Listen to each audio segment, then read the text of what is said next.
নিতাই মানে মোরা আর নাহি গতি সংসার সুখেরা মুখে তুলে দিবে ছাই সংসার সুখেরা মুখে তুলে দিবে ছাই সংসার সুখেরা মুখে তুলে দিবে ছাই সংসার সুখেরা মুখে তুলে দিবে ছাই নাগারে মাঙ্গিয়া খাওয়া গাইয়া নিতাই নাগারে মাঙ্গিয়া খাওয়া গাইয়া নিতাই সংসার সুখেরা মুখে তুলে দিবে ছাই সংসার সুখেরা মুখে তুলে দিবে ছাই নাগারে মাঙ্গিয়া খাওয়া গাইয়া নিতাই নাগারে মাঙ্গিয়া গাইয়া নিতাই যে দেশে মোরা নিতাই নাই সে দেশে না যাব সে দেশে মোরা নিতাই নাই সে দেশে না যাব যে দেশে মোরা নিতাই নাই সে দেশে না যাব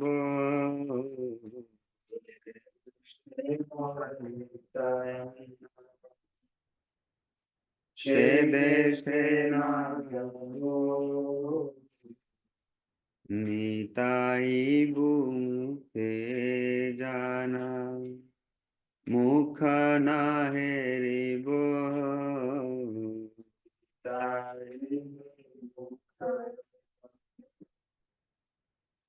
মুখ না হেরিব নিতাই বিমুখে জানা মুখ না হেরিব নিতাই বিমুখ মুখ না হেরিব গঙ্গা যার পদ হার শিরে ধারে গঙ্গা যার পদ হার শিরে ধারে হেনে নিতাই না বাজিয়া দুঃখে পায় মারে হেনে নিতাই না দুঃখ পায় মারে হেনে নিতাই না ভাজিয়া দুঃখ পায় মারে হেনে নিতাই না ভাজিয়া দুঃখ পায় মারে লোচন বলে মোরে নিতাই যে বানাই মানে লোচন বলে মোরে নিতাই যে না মানে লোচন বলে মোরা নিতাই যে বানাই মানে संभाले मोरा देव आनाले भेजाई तारा माझा मुख काने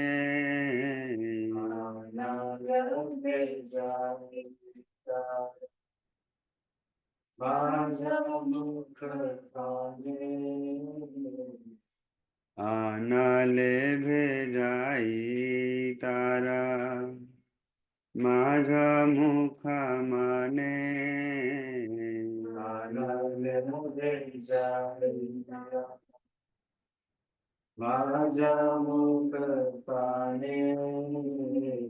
निताई मोरा जीवना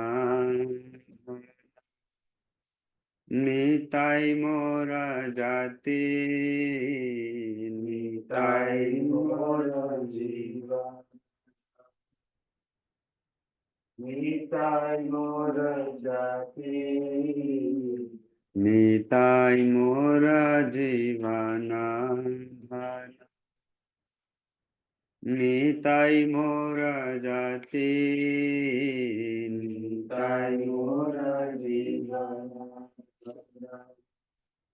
निताई मोरा जाति निताई बिहाने मोरा आर नाही गति निताई बिहाने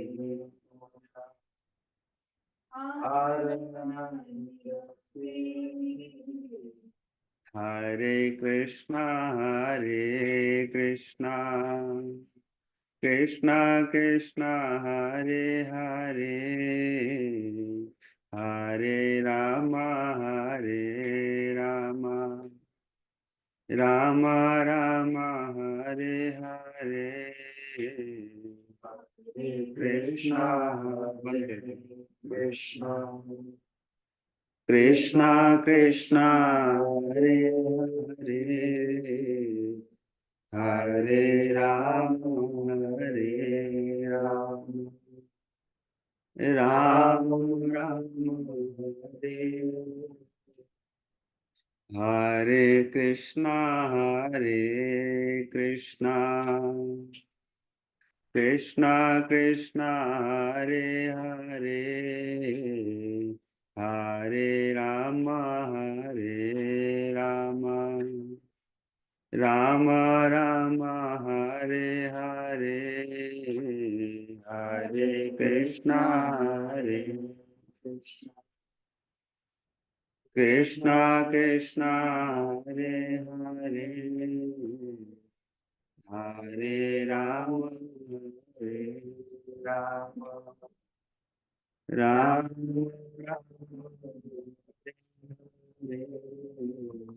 हरे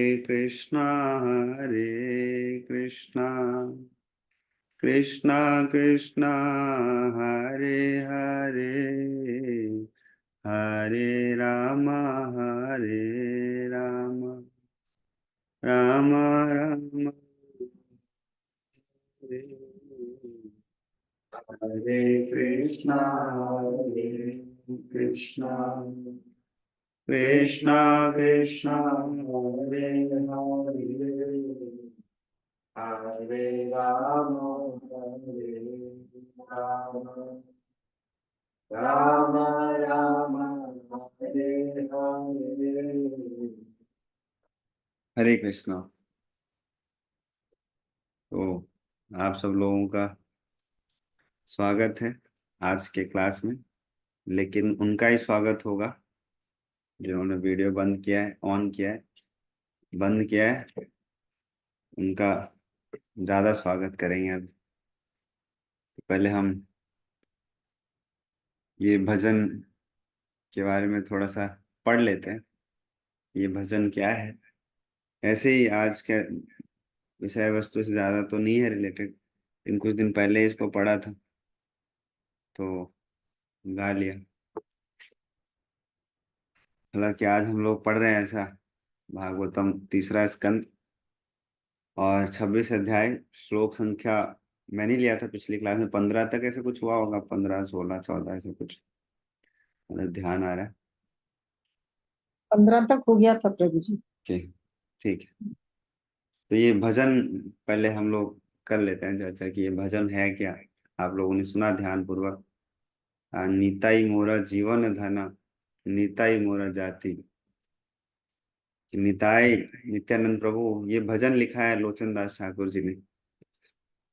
आप लोग जानते होंगे लोचन दास ठाकुर को, नाम सुना होगा एटलीस्ट लोचन दास ठाकुर का। और ये लोचन दास ठाकुर किनके गुरु हैं, कोई बताएंगे आप में से? किनके गुरु हैं सीमा माता जी?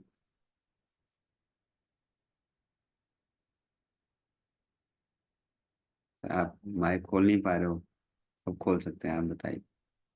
हरे कृष्ण प्रभु। नरोत्तम दास ठाकुर जी। हाँ, धन्यवाद, कम से कम आपको याद था माता जी। नरोत्तम दास ठाकुर के गुरु हैं ऐसे लोचन दास, ऐसे नरोत्तम दास ठाकुर कि जिनका इस संसार में प्राकट्य होने से पहले, जन्म होने से पहले, उनके हिस्से का उनका कृष्ण प्रेम रखा हुआ था इस संसार में। उनके गुरु थे नरोत्तम दास ठाकुर के गुरु कौन थे? लोचन दास ठाकुर। और वो लोचन दास ठाकुर,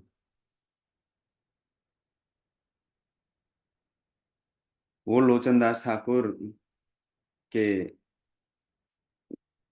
जो उनके बहुत प्रिय हैं वो कौन है? नित्यानंद प्रभु। नित्यानंद प्रभु मतलब उनके आराध्य देव हैं। हालांकि चैतन्य महाप्रभु भी हैं, लेकिन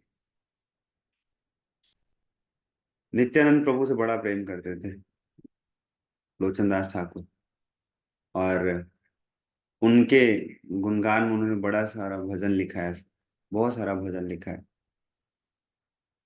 उनका ही भजन है, जैसे सुना होगा आप लोगों ने, अकरोधा परमानंदा नित्यानंद राय, मार खाए प्रेम दे, दयाल तो निताय नाही है। सुना है ना ये सारा भजन? ये नित्यानंद प्रभु का गुणगान किया है इन्होंने। और वैसे ही, क्योंकि ये भजन पढ़ेंगे ना तो ऐसा लगता है अगर ये थोड़ा सा प्रार्थना भी है और इस भजन में क्या है, एरोगेंस भी है थोड़ा सा। आपको दिखेगा कि अच्छा, तो ये कौन सा भजन है जो बोल रहा है कि अगर कोई नित्यानंद प्रभु का भजन नहीं करेगा तो उसको ऐसा हो जाएगा, ऐसा हो जाएगा, इतना दुख मिलेगा, बताओ। वो इसलिए बोल रहे हैं, क्यों? क्योंकि उनको बहुत प्रेम है उनका नित्यानंद प्रभु से। और नित्यानंद प्रभु से प्रेम है, प्रेम होने के नाते उनको जानते हैं ऐसा कि भगवान नित्यानंद प्रभु कितने महत्वपूर्ण है हमारे जीवन में। इवन जो व्यक्ति चैतन्य महाप्रभु को मानता है और नित्यानंद प्रभु को नहीं मानता है, उसके बारे में बोलते हैं कि वो भी नरक जाएगा। लो कर लो बात। चैतन्य महाप्रभु को मानता है और नित्यानंद प्रभु को नहीं मानता है, मतलब भगवान को मानता है और गुरु को नहीं मानता है, वो नरक जाएगा। ऐसा शास्त्रों में बतलाया गया, चैतन्य चरितामृत में बोला है कृष्णदास कविराज गोस्वामी ने। तो ये भजन पढ़ के ये पता चलता है कि कितना प्रेम है लोचन दास ठाकुर का नित्यानंद प्रभु से। ये कह रहे हैं क्या कि मेरा जीवन धन है कौन? निताई। निताई मोरा जीवन धन, निताई मोरा जाति। जीवन धन का मतलब जानते हैं क्या होता है? जीवन धन आप लोग नहीं जानते हो, अगर बड़ा मुश्किल है जीवन धन समझना। मान लीजिए जिस जिस घर पे, जहाँ जिस जिस स्थान पे आप लोग बैठे हैं, वहां पे कुछ अभी प्राकृतिक आपदा आ जाए, आग लग जाए या भूकंप आ जाए या फिर कुछ सुनामी आ जाए ऐसा, तो क्या करोगे आप? क्या करेंगे आप? भागेंगे ना वहां से? पैसा दे दो भाई। क्या करोगे? भागोगे दौड़। और जो बहुत महत्वपूर्ण होगा सामान कुछ, उसको लेके भागेंगे हम नहीं। मान लो अभी आ जाए यहाँ पे, तो मैं क्या लेके भागूंगा? मेरे बगल में बुक है, बाकी तो लैपटॉप तो मेरा है नहीं, छोड़ के भाग जाऊंगा। जिनके घर आए उनका है सारा। किताब लेके हम भाग जाएंगे यहाँ से, क्यों? क्योंकि ये बहुत महत्वपूर्ण है मेरे लिए। लेकिन ऐसा हो भाई कि इतना तेज आग लग जाए, इतना जोर से भूकंप आ जाए ऐसा, तो हम क्या लेके भागेंगे फिर वहां से? जानते हैं आप? हम अपना प्राण लेके भागेंगे। लेकिन भाई जान बचे तो लाखों पाए, बाकी सब हम बाद में पाए, अभी भागो यहाँ से, दौड़ो दौड़ो यहाँ से। तो इतना महत्वपूर्ण है लोचन दास ठाकुर के लिए कौन? नित्यानंद प्रभु। इसलिए बोला है निताई मोरा जीवन धना, निताई मोरा जाति। जाति वो वाला नहीं कि हम भी राजपूत तुम भी राजपूत, हाँ हम भी वो तुम भी वो, हम भी ब्राह्मण तुम भी ब्राह्मण, हम भी शूद्र तुम भी शूद्र। जाति का मतलब कह रहे हैं क्या कि एकदम यही मेरे परिवार है, मतलब इनके अलावा और कोई है नहीं।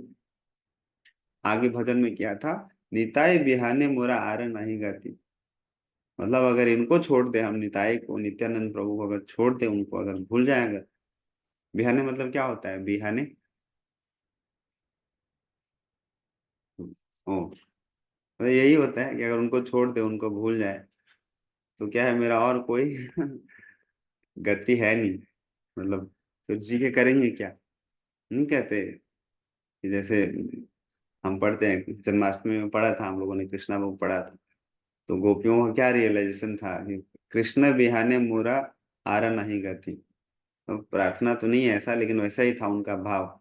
जब कृष्ण वृंदावन से चले गए तो हम जी के क्या करेंगे, मर जाते हैं इससे अच्छा। तो ऐसा लोचनदास ठाकुर बोल रहे हैं कि अगर उनके बिना अगर कह दे अगर मेरे को कोई, तो फायदा नहीं होगा, मैं जी नहीं सकता, मेरा और कोई गति नहीं, और कोई फायदा नहीं है जी के। आगे और क्या बोलते हैं ऐसा कि संसार सुखेरा मोरे, तुले दिवा छाई, नगर मंगिया खावा गाई या निताई। कि देखो, संसार का जितना भी सुख है, तो क्या करता हूँ, वो सब बेकार है, थूकता हूँ, वो राख के समान है, ऐसा है तो सब छोड़ता हूँ मैं उसको। आप लोग छोड़ते हैं उसको, संसार का सुख को? हाँ, छोड़ते हैं आप लोग? हम तो नहीं छोड़ पाते अभी। छोड़ के बोलते हैं क्या कि नगरे नगरे मांगिया खावा गाई या निताई। नगर नगर जाऊंगा, भिक्षा मांगूंगा, निताई निताई करूंगा, नित्यानंद प्रभु के नाम पे जो भी भिक्षा मिलेगा उसे अपना जीवन यापन करूंगा। मिलेगा तो ठीक है, नहीं मिलेगा तब भी ठीक है, लेकिन भरोसा है नित्यानंद प्रभु पे कि अगर निताई गा के अगर मांगूंगा भिक्षा तो जीवन यापन हो जाएगा। यानी आगे क्या बोलते हैं कि जे देसे मोरा निताई नाई, से देसे न जाबो। और क्या है, निताई विमुख जारा, मुखा ना है रे। कि जिस देश में मांगूंगा भिक्षा, भिक्षा मांग के खाऊंगा, लेकिन ऐसा नहीं कि कहीं मांग लूंगा, अल्लाह के नाम पे दे दे बाबा, देने वाला राम, दिलाने वाला राम, बोलो सीताराम, ये सब नहीं करने वाले हैं। हम उसी के पास जाएंगे, उसी से मांगेंगे हम, जो क्या है, नित्यानंद प्रभु, एकदम कट्टर भक्त। उसी के हाथ का खाऊंगा जो 16 माला करता है, उसी का हाथ से खाएंगे हम जो भगवान को भोग लगाता है। नहीं लगा तो भूखे मर जाएंगे, लेकिन नहीं खाए। जैसे चैतन्य महाप्रभु करते थे, बोलते थे कि लाखपति हो आप तो आपके घर पे खाऊंगा, अगर आप लाखपति नहीं हो तो नहीं खाऊंगा आपके घर। लाखपति का मतलब क्या? जो 1 लाख नाम भगवान का जप करता है, उसके घर पे हम खाएंगे, अन्यथा हम आपके घर पे नहीं खाएंगे। ऐसे ही इसमें कई बार लोगों को एरोगेंस लगता है, लेकिन मतलब उनको है इतना विश्वास है भगवान पे, इसलिए बोलते हैं। भक्तों को भी विश्वास होता है, इसलिए बोलते हैं कि नहीं खाएंगे हम बिना भगवान को भोग लगाए हुए। उस व्यक्ति के हाथ से भी नहीं खाएंगे जो क्या करता है, जो भगवान को भोग नहीं लगाता है, भगवान का नाम को जप नहीं करता। और नहीं खाना चाहिए उन लोगों के हाथ से। चैतन्य चरितामृत में बोलते हैं ऐसे कृष्णदास कविराज गोस्वामी कि विषय अन्ना खैलम मलिन होल मना, और मलिन माना होए ना कृष्ण रे स्मरण। कि अगर विषय व्यक्ति के हाथ से या उसके बनाया हुआ द्वारा कुछ हम भोजन करते हैं, तो क्या होता है, मन क्या होता है, मलिन हो जाता है, गंदा हो जाता है। और जब मन मलिन हो जाता है, तो उस मन से हम भगवान का स्मरण नहीं कर सकते अच्छे से। इसलिए जो लोचनदास ठाकुर बोल रहे हैं क्या कि जे देसे मोरा नीताई नाई, से देसे न जाबो। भिक्षा भी मांगेंगे हम, मतलब अपना प्रोफेशन चुन लिया है क्या कि भिक्षा ही मांगना है, लेकिन उस देश में नहीं जाऊंगा, उस नगर में नहीं जाऊंगा, उस गांव में नहीं जाऊंगा, उस व्यक्ति के पास नहीं जाऊंगा जो निताई का भजन नहीं करता है। और इतना ही छोड़ दो, आगे क्या बोल रहे हैं ऐसा कि निताई वो मुखे जा रहा मुखा ना हेरी वो, उसको हेरी वो मतलब क्या है, हेरा पंचमी सुना है ना आपने? हाँ, अभी आ रहा है रथ यात्रा, तो हेरा पंचमी देखेंगे भी नहीं हम उसको। जो व्यक्ति भगवान का निताई का नाम नहीं जप करता है उसको क्या करना है, तो देखूंगा भी नहीं उसको तरफ मुड़ के। ये अलग भाव है, प्रचारक वाला भाव नहीं है ये क्या है, ये जो भाव है भगवान से जो अपना संबंध और भगवान के ऊपर दृढ़ता और विश्वास वाला भाव, ऐसे एक भजनानंदी वाला भाव है, ऐसा एक तरीके से ऐसा भगवान के ऊपर फेथ। गंगा जार पद जला हर सिर धरे हेना निताय ना भजिया दुखा पाए मारे। बोल रहे हैं क्या ये गंगा जो निकल के आती है कैसे भगवान के चरणों से निकल के आती है, पद जल है भगवान का। और हरा सिर धरे, हरा का मतलब क्या होता है, हरा का मतलब होता है मतलब भगवान शिव को इंडिकेट कर रहे हैं कि हरा सिर धरे, वो क्या करते हैं अपने सिर में धारण करते हैं। अब शिव जी करते हैं ना, अपने बाल में गंगा जी को धारण करते हैं। हे हेना निताय ना भजिया दुखा पाया मुझे, ऐसे निताय का अगर आप भजन नहीं करोगे तो क्या होगा, बहुत दुख मिलेगा आपको जीवन में। लोचन बोले मोरा निताई जीवा नाई माने, आनले भेजाई तारा मझा मुखा कानी। अनल जानते हैं अनल का मतलब क्या होता है? हम्म, एक और भजन में नरोत्तम दास ठाकुर बोलते हैं ऐसा कि अनले आ, पेशिवो आरा जे अनिलो प्रेमा धना में गाते हैं क्या कि क्या करूं, मतलब अनले आग में कूद जाऊं या पत्थर में सर मारूं, याद होगा आपको भजन सुना है तो। ऐसे बोल रहे हैं कि उसके मुख में कान में और क्या है, आनले भेजो तारा मझा मुख काने, कान में मुख में क्या करूंगा फेस पे, उस पे क्या होगा, अग्नि डालने जैसे क्या होगा, उसको कष्ट दिया जाएगा ऐसे जो निताय का भजन नहीं करेगा ऐसे। निताय का भजन करने का मतलब जानते हैं क्या होता है? निताय का भजन करने का मतलब होता है गुरु का भजन करना।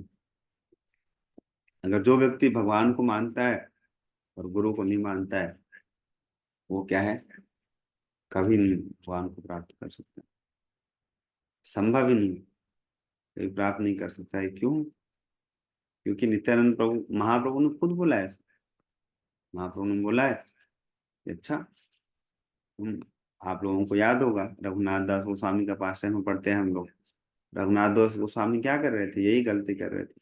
वो सीधा सीधा किसको अप्रोच कर रहे थे जाकर, महाप्रभु को अप्रोच कर रहे थे कि महाप्रभु हमको अपनी पार्टी में ले लो आप, हम भी जगन्नाथपुरी घूमना चाहते हैं, हम भी आपके साथ साथ पीछे पीछे रहना चाहते हैं। लेकिन नहीं रह पाए, कब तक, जब तक दही चिड़ा फेस्टिवल नहीं कराया भक्तों को, खूब दही चिड़ा खिलाया नहीं, भक्तों का आशीर्वाद लिया नहीं, और नित्यानंद प्रभु का आशीर्वाद लिया नहीं, जब तब तक क्या है, महाप्रभु नहीं दे पाए उनको शरण। तो ये बहुत महत्वपूर्ण है इस बात को समझना। अगर समझ लेंगे इस बात को तो भक्ति का जीवन बहुत आसान हो जाएगा हमारा। नहीं तो पढ़ते पढ़ते एक दिन आपके भी आँख कमजोर हो जाएंगी, कान कमजोर हो जाएंगे ऐसा, लेकिन हृदय परिवर्तन नहीं हो पाएगा। सब कुछ परिवर्तन हो जाएगा, हृदय, सारा ज्ञान हो जाएगा आपको शास्त्रों का, दूसरों को भी प्रवचन कर रहे होगे कुछ दिन के बाद। हाँ, क्योंकि अपना स्कूल तो खोल ही सकते हैं कुछ दिन के बाद, है कि नहीं?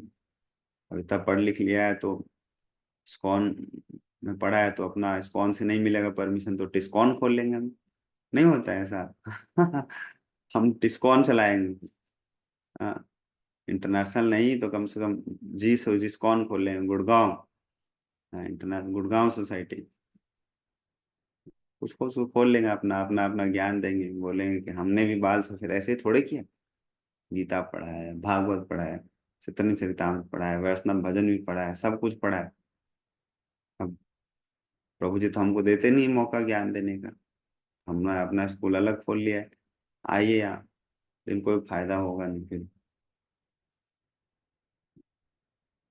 कोई फायदा नहीं होगा इससे। बहुत दिन हो गया था ऐसा बोले, लेकिन वो बड़ा दुख हो रहा है बोल के ऐसा। लेकिन क्या होना चाहिए, पढ़ा है सुना है आप लोगों ने? भगवत गीता ज्ञान ग्रहण करने का कौन सा श्लोक बतलाया गया? तद विधि प्रणिपातेन परिप्रश्नेन सेवया उपदेक्ष्यन्ति ते ज्ञानम ज्ञानिनस् तत्वदर्शिनः। अगर आपको ज्ञान अर्जित करना है तो कैसे जाना चाहिए? परिप्रश्नेन सेव,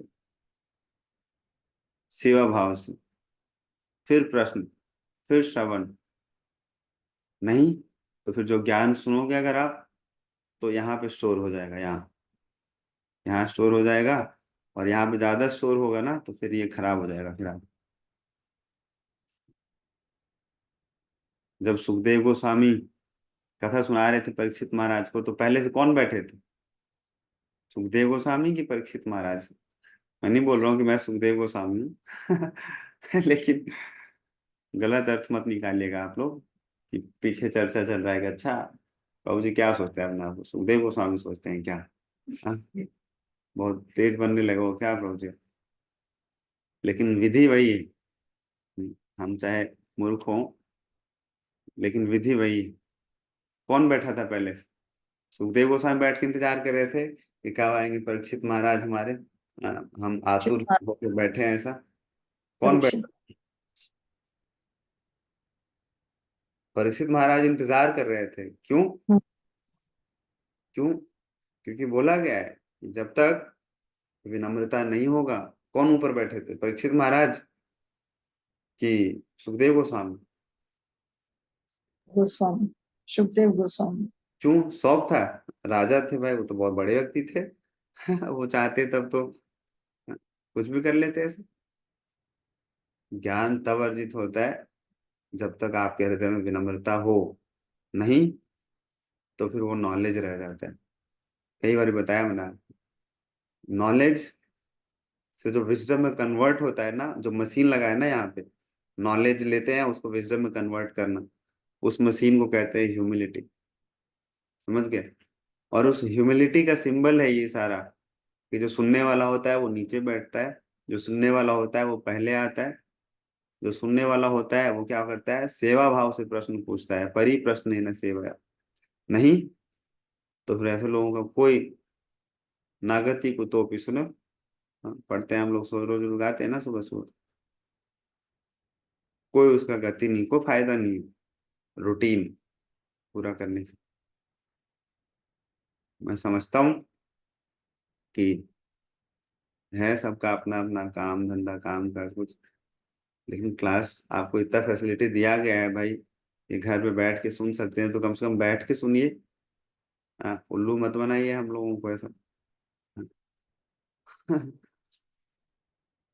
कुछ समय के बाद ऐसे ही लगने लगता है कि क्या, कि हमारे ऊपर ये एहसान कर रहे हो ऐसा। मतलब आके यहाँ पे ना हमारे ऊपर बहुत कृपा कर रहे हैं सारे। हम ही हाथ जोड़ के बोलते हैं आइए प्रभु जी, आइए माता जी आओ। अगर आप आओगे तो हमारा क्या होगा, थोड़ा सा मान सम्मान बढ़ जाएगा कि अच्छा मेरे क्लास में ये प्रभु जी आते हैं, ये माता जी आते हैं, वो तो ऐसे ही पहले से ज्ञानी बैठे।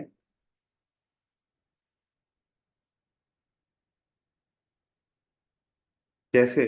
भगवान ने, हम लोग तो मूर्ख हैं वैसे भगवान ने कब बोलना शुरू किया? सब पंडित बैठे हैं यहाँ पे, तो सब बता देंगे। जब अर्जुन ने बोला क्या कर पन्ने 200 स्वभाव पृष्ठामि त्वम धर्म सम्मूढ़ चेत यत् श्रेयशान्निश्चितम रोहितन में शिष्यस्ते हम साधि माम तम प्रपन्न। जब अर्जुन ने अपने आप को शिष्य स्वीकार किया, बोला कि भगवान मैं क्या हूँ, मैं अपने आप को स्वीकार करता हूँ कि आपका शिष्य हूँ। अब मित्र मित्र वाला रिलेशन नहीं चलेगा, भाई बंधु वाला नहीं चलेगा, अब घर परिवार नहीं, मैं आपका क्या हूँ? शिष्य हूँ। अब आप बताओ, यत् श्रेयशान निश्चितम रोहित, कि मेरे लिए श्रेयस्कर क्या है, आप बताओ मेरे को। तब भगवान ने बोलना शुरू किया। जब तक ये भाव नहीं होगा तो भूल जाएगी कि भक्ति कर रहे हो आप। तब तक क्या है, ऐसे चल रहा है सरकारी स्कूल, कोई अटेंडेंस बनता नहीं है सरकारी स्कूल में, यहाँ भी नहीं बनता है। मास्टर जी को कोई लेना देना नहीं रहता है ज्यादा, यहाँ पे थोड़ा बहुत रहता है। लेकिन जो बच्चे हैं वो क्या है, जब जाएंगे जब खिचड़ी बटेगा, लेकिन यहाँ तो खिचड़ी भी नहीं मिलता है।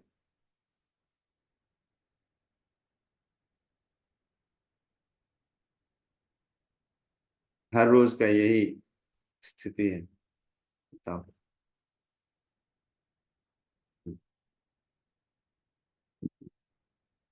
ये अच्छा है, मेरे को अनुभव होता है ऐसा। भागवत मेरे को बहुत बार याद आता है ये सारा चीज, कि प्रवचन करने से पहले ना बोलते हैं भक्त कि ये प्रवचन मैं क्या कर रहा हूँ, अपनी शुद्धता के लिए कर रहा हूँ। दूसरों को ज्ञान देना सेकेंडरी पर्पस है, लेकिन प्राइमरी पर्पस क्या है, मैं अपने आप को शुद्ध करना चाहता हूँ। और उसमें आप लोग मेरे को मदद कर रहे हो, ये अनुभव हो रहा है। लेकिन हम हो चुके हैं उतना शुद्ध, अब आप भी थोड़ा सा सेकेंडरी पर्पस को ही फुलफिल कर लीजिए। अब मेरे को ही शुद्ध करते रहोगे भाई तो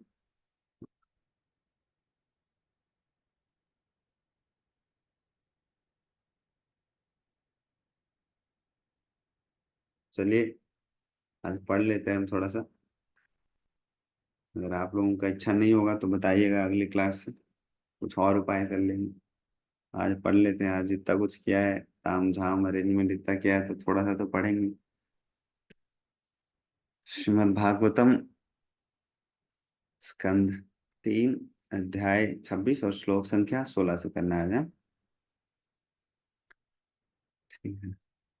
ओम अज्ञानतिमिरान्धस्य ज्ञानञ्जनशलाकया चक्षुरुन्मिलितं येन तस्मै श्रीगुरुवे नमः।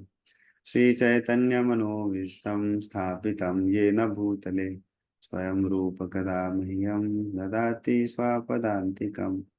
वन्देऽहं श्रीगुरो श्रीयुतापदकमलं श्रीगुरुन् वैष्णवांश्च श्रीरूपं साग्रजातं सहगण रघुनाथान्वितं तं सजीवं साद्वैतं सावधूतं परिजनसहितं कृष्णचैतन्यदेवं श्रीराधा कृष्णपादान् सहगण ललिता श्रीविशाखान्वितं स हे कृष्ण करुणा सिंधु दीनबंधु जगतपते गोपेश गोपिका कांत राधा कांत नमस्तुते।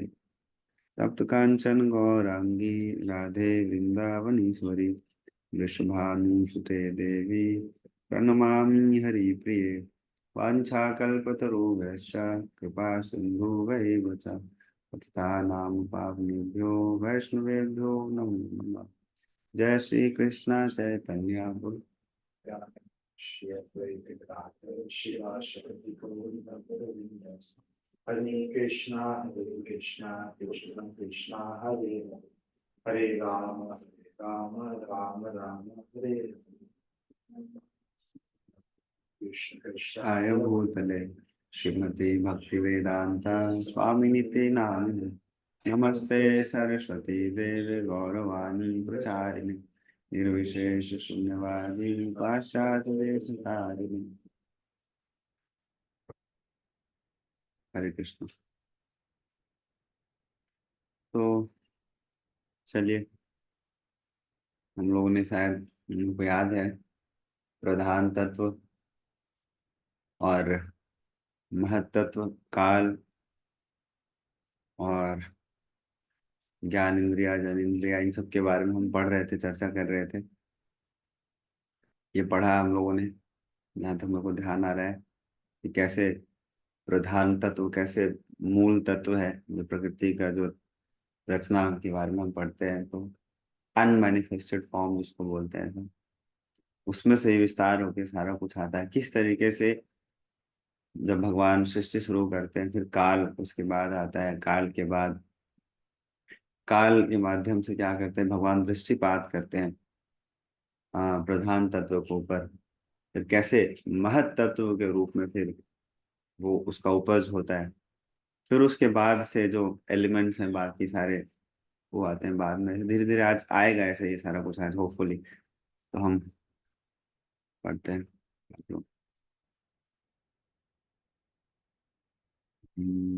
ऐसे से लगाऊंगा। दिख रहा है आप लोगों को स्क्रीन?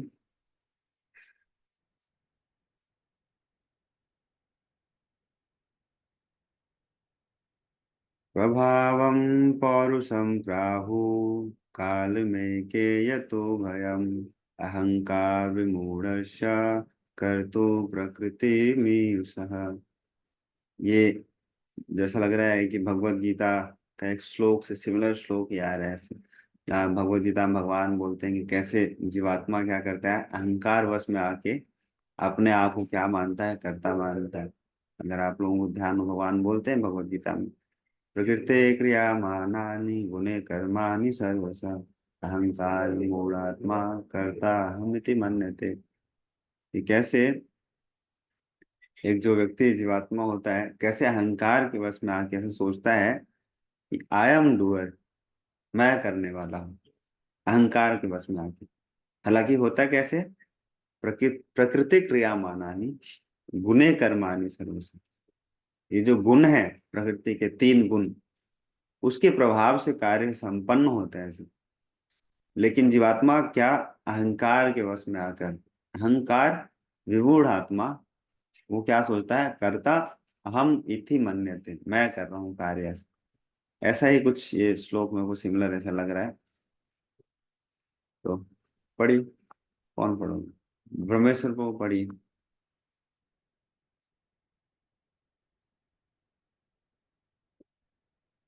अच्छा, आप अनम्यूट नहीं कर पा रहे?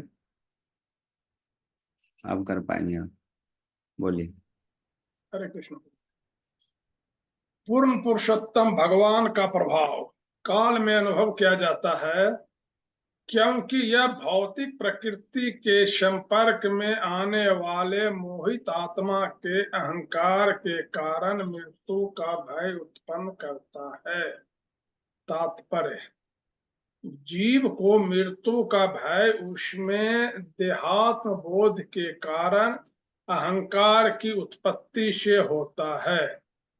हर कोई मृत्यु से भयभीत रहता है। वास्तव में आत्मा की मृत्यु नहीं होती, किंतु देहात्म बोध के कारण मृत्यु भय उत्पन्न होता है। बस बस, श्री इतना ही चाहता हूँ मैं आपको पढ़ने के लिए, कि जो इस श्लोक में बतलाया गया है बड़ा महत्वपूर्ण है। क्या? कि प्रभावम पौरुषम प्राहु कालम एके यतः भय। प्रभावम पौरुषम का मतलब क्या है कि पौरुषम, जो परम पुरुषोत्तम भगवान श्री कृष्ण है, उनका क्या है, उनका प्रभाव कैसे होता है हम लोगों के ऊपर, कई बारी काल के रूप में होता है ऐसा। और इसी के रूप में जो भगवान को भगवान के रूप में नहीं देखते, ऐसा जो अनुभव नहीं कर पाते, भगवान सबको अनुभव होते हैं ऐसा। तो कोई कह नहीं सकता कि हम ना भगवान को सामना नहीं करेंगे, या हम भगवान से मिलेंगे नहीं, या भगवान से मेरा कुछ लेना देना नहीं होगा। जो भगवान को सेवा करते हैं, भगवान उनको भगवान के जैसे दिखते हैं। बाकी जो नहीं करते ना, उनको ही भगवान दिखते हैं कैसे, अंत में काल के प्रभाव के रूप में। काल, जब वो काल के गाल में समा जाता है एक दिन, तो उसको भी अनुभव करना पड़ता है। भगवान का तो अनुभव करता ही है हर। वही यहाँ बोला गया है, प्रभावम पौरुषम प्राहु कालम एके यथा भयम अहंकार विमूढ़स्य कर्तु प्रकृतिम ईर्ष्यु। क्योंकि क्या है, यह भौतिक प्रकृति के संपर्क में आने वाले क्या होते हैं, मोहित हो जाते हैं। और जो भय है, मृत्यु का भय, उसी व्यक्ति को होता है जो आध्यात्मिक व्यक्ति होता है, जो सच में मतलब अध्यात्म में काफी आगे बढ़ा हुआ है, तो मृत्यु का भय नहीं होता है। क्यों? अहंकार कहने का मतलब क्या है?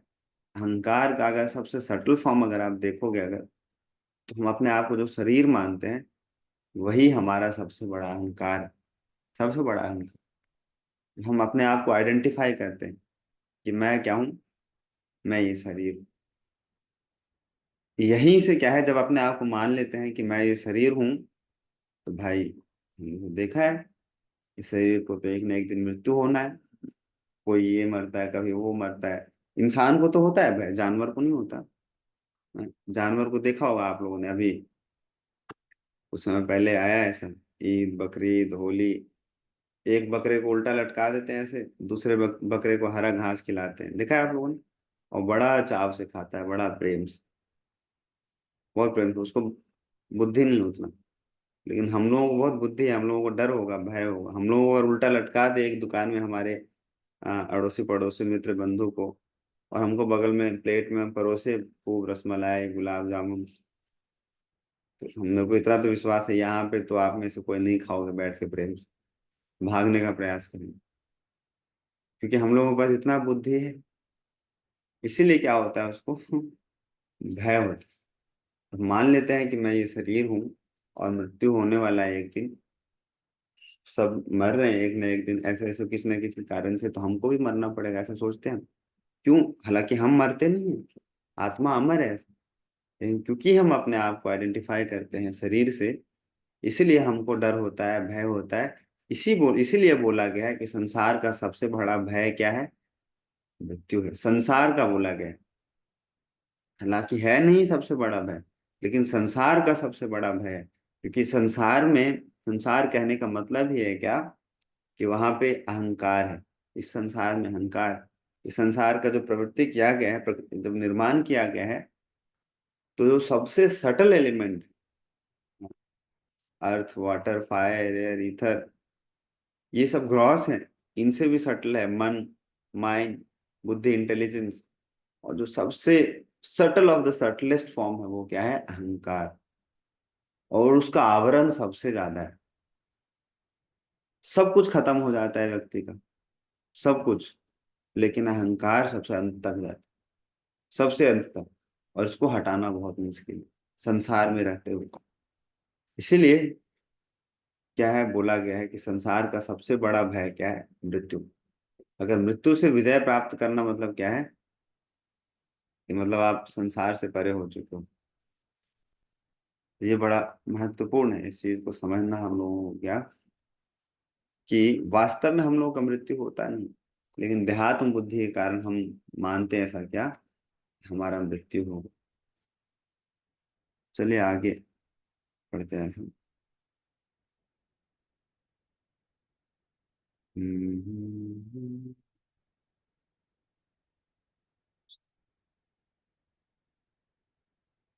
प्रकृते गुणसामस्य निर्विशेषस्य मानवी चेष्टा यतः स भगवान काल इति उपलक्षितः।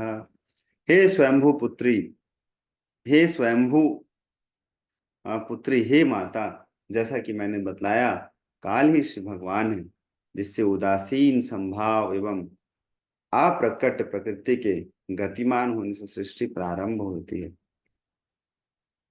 तो ये बतलाया जा रहा है कि कैसे प्रकृति कैसे प्रारंभ होती है।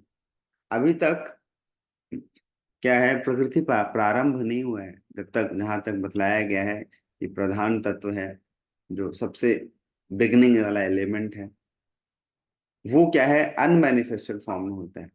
क्या है मतलब, सुप्त अवस्था में है पूरा संसार उस समय तक, अभी निकल के आया नहीं। उसके बाद भगवान रचना किसका करते हैं? काल का रचना करते हैं। काल का रचना करते हैं, इसका मतलब क्या है, काल रूपी दृष्टि से भगवान दृष्टिपात करते हैं किसके ऊपर? प्रधान तत्व के ऊपर, प्रकृति के ऊपर। फिर वहां से क्या होता है, उस दृष्टिपात में उसमें क्या होते हैं, भगवान जीवात्माओं को उसमें प्रवेश करते हैं। फिर वो क्या बनता है? महत तत्व बनता है। और फिर उसमें सारे जीवात्माएं फिर धीरे धीरे करके बाकी सारे एलिमेंट्स हैं वो बनते हैं।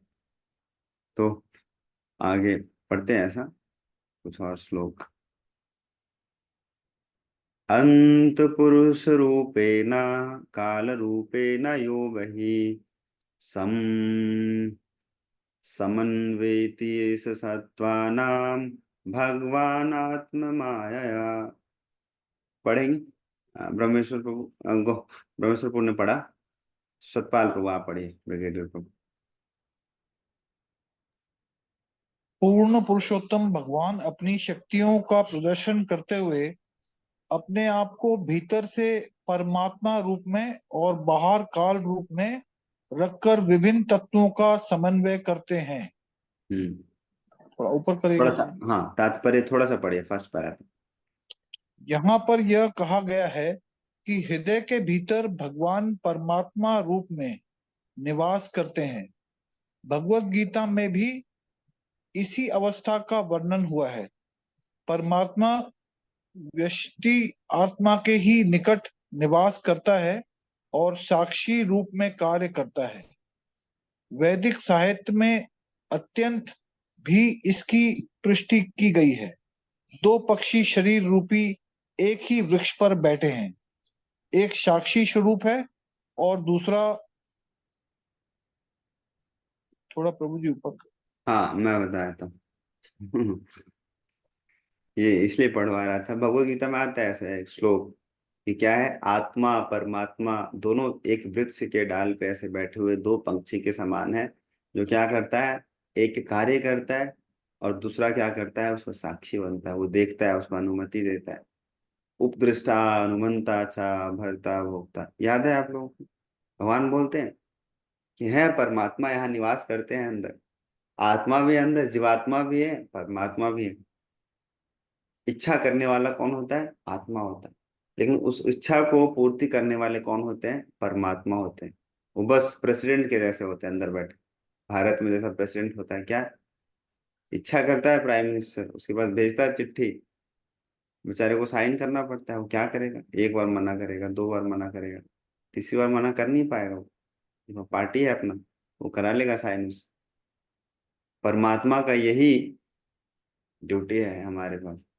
लोग पूछते हैं, सोचते हैं अच्छा परमात्मा इतना अगर बलवान है, इतना शक्ति है उसके पास, तो हम लोगों को जीवात्मा से गलत क्यों कराता है? हाँ, बोलो, first citizen of the country है कौन? प्रेसिडेंट। लेकिन उसको बेचारे को साइन करना पड़ता है। यही हाल है हमारे परमात्मा का, जो हमारे निवास करते हैं। समझाते हैं हम कुछ उल्टा पलटा सोचते हैं ऐसा, तो कुछ हमको समझाने का प्रयास करते हैं, गाइड करते हैं अंदर से, लेकिन फिर भी नहीं मानता जीवात्मा। वो बोलते हैं कि देखो, चोरी करोगे डंडा पड़ेगा, बदमाशी करोगे जेल जाओ। लेकिन जीवात्मा का लकार सोचता है नहीं, प्रभु आप साइन करिए ना, आप हम देख लेंगे ना जो होगा। तो बोलते हैं भगवान परमात्मा की ठीक है बेटा, जा कर ले। तो वो जेल जाता है, चक्के पीसता है, खिचड़ी खाता है, डंडे भी खाता है। फिर उसको अकल आता है कई बारी बाद में, कुछ लोगों को फिर भी नहीं अकल आता है। तो आत्मा और परमात्मा ऐसे ही निवास करते हैं, दोनों हमारे अंदर है। एक वृक्ष के डाल पे, ऐसे उदाहरण दिया है भगवान ने अर्जुन को गीता में से, न 13वें अध्याय में से बोला है क्या कि पूर्ण पुरुषोत्तम भगवान अपनी शक्तियों का प्रदर्शन करते हुए अपने आप को भीतर से परमात्मा रूप में और बाहर से काल रूप में रखकर, ये शब्द बड़ा समझने का अच्छा है कि भीतर से परमात्मा रूप में और बाहर से काल रूप में। मतलब क्या है, जैसे हमारे हम देखते हैं ना, ये उदाहरण मेरे को बड़ा अच्छा लगता है ऐसे कि शुरुआत में एजुकेशन मिनिस्ट्री के रूप में और बाद में होम मिनिस्ट्री के रूप में परमात्मा बढ़िया समझाते हैं, हाथ पैर जोड़ के बढ़िया से बुद्धि ज्ञान देते हैं। समझ लिया तो ठीक है, अंदर से समझ लो, ये अंदर का मामला है, कोई जानता नहीं है अभी। अगर अंदर का मामला स्टेबल नहीं हुआ, सेटल नहीं हुआ, तो फिर बाहर का मामला फिर सबको, संसार को दिखता है पूरा कैसे, काल रूपी जब पिटाई होता है फिर।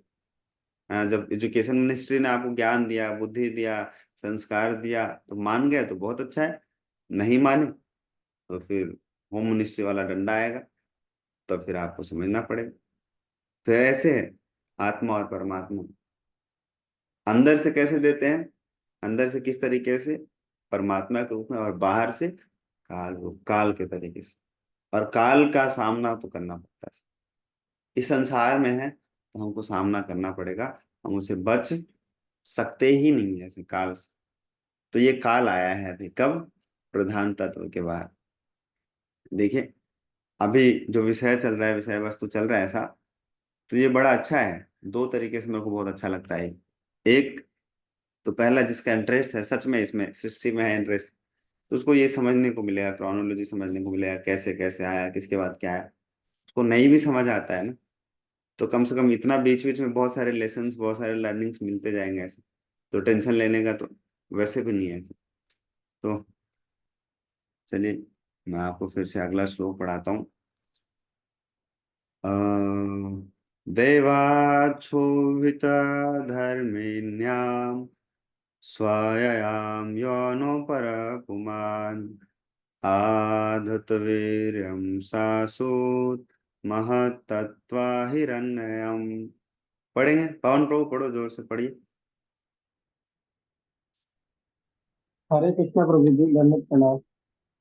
जब भगवान अपनी अंतरंगा शक्ति से प्रकृति में व्याप्त होते हैं तो प्रकृति समृद्ध विराट बुद्धि को उत्पन्न करती है, जिसे हिंदी में कहते हैं।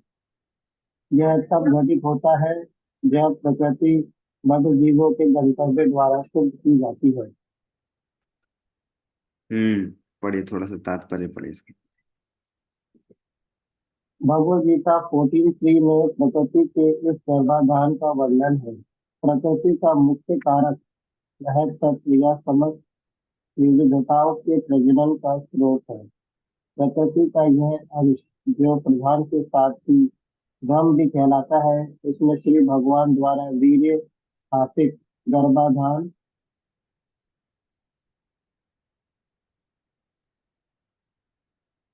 किया जाता है, जिससे नाना प्रकार के जीव उत्पन्न होते हैं।